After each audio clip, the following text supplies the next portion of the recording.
బూడిద గుమ్మడిలో అనేక సూక్ష్మ పోషకాలు, యాంటీ ఆక్సిడెంట్స్, విటమిన్స్ ఉంటాయి. క్షార స్వభావం ఎక్కువ ఉంటుందన్నమాట.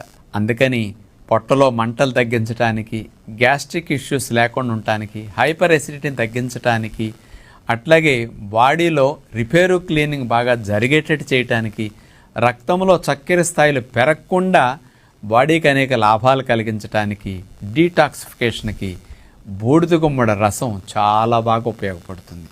కానీ ఉదయం పూట కాఫీ, టీలు, పాలు ఇట్లాంటివి, వెజిటబుల్ జ్యూసులు వీటన్నిటికంటే కూడా బూడిద గుమ్మడి రసం దొరికినప్పుడల్లా త్రాగటం ఎంతో మంచిది.